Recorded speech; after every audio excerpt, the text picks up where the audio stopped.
Tommy sat at the edge of his bed, turning a single crumpled dollar bill over in his hands. It was all he had left. One green slip of paper to his name, and the world outside his window felt colder than ever. But what he did with that dollar would leave strangers in tears. Tommy Reeves was 32, with calloused hands and a smile that used to light up every room he entered. He'd grown up in a small Ohio town where the corner diners smelled like fresh pie and everyone knew your name. Life had once been simple for Tommy. Steady work at the local hardware store, weekend fishing trips with his best friend Pete, and Sunday dinners at his mom's place. But when the store shut down, the town's economy crumbled. Jobs dried up faster than rain in the desert. Tommy drifted between odd jobs, loading trucks, repairing fences, sweeping floors, until even those disappeared. Over time, his savings vanished. His apartment was replaced by a tiny room in a rundown boarding house, and now he was down to a single dollar. It was late November in Cleveland. Gray clouds hung heavy over the skyline, and icy wind bit through his worn denim jacket. The streets were littered with early holiday advertisements, colorful lights, smiling families in scarves, and store windows overflowing with things Tommy couldn't afford. The smell of roasted chestnuts from a food cart made his empty stomach twist. The boarding house's hallway smelled faintly of mildew.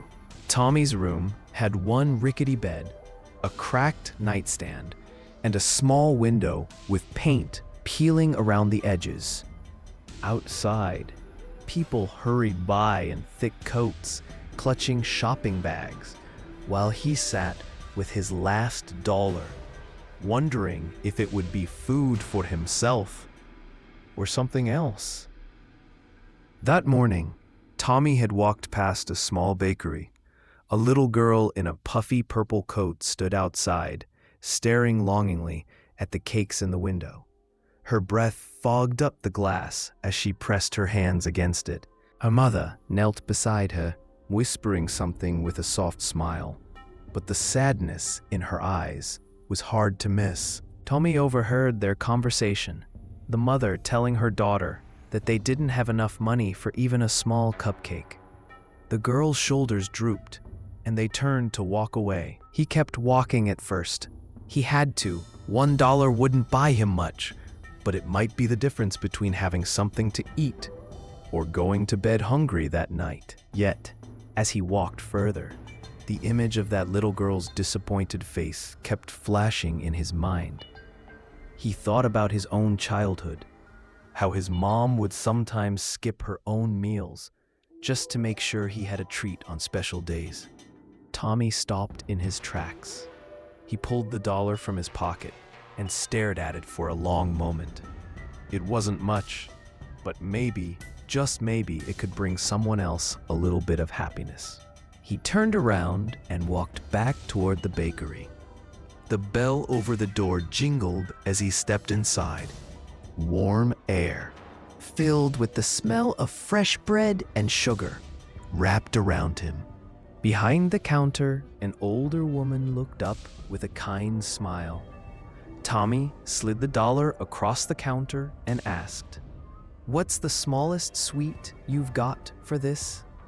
The woman glanced at the dollar, then at him. She didn't ask questions. She just reached into the display case and pulled out a single, perfectly frosted cupcake with a tiny swirl of pink icing. Tommy stepped outside, scanned the street, and spotted the little girl and her mother sitting on a bench, waiting for the bus. He walked over slowly, his heart pounding. "Excuse me," he said softly. The mother looked up, wary at first. Tommy held out the cupcake to the little girl. "I thought maybe you'd like this." The girl's eyes widened in disbelief. She looked at her mom, who nodded with a teary smile. The girl took the cupcake in both hands, as if it were made of gold. "Thank you," she whispered. Tommy walked away before they could ask him anything else. He didn't want them to feel like they owed him gratitude or explanations. His stomach still ached with hunger, but there was a strange warmth spreading through his chest, one that the cold wind couldn't touch. Later that evening, as he sat in his room, there was a knock on the door.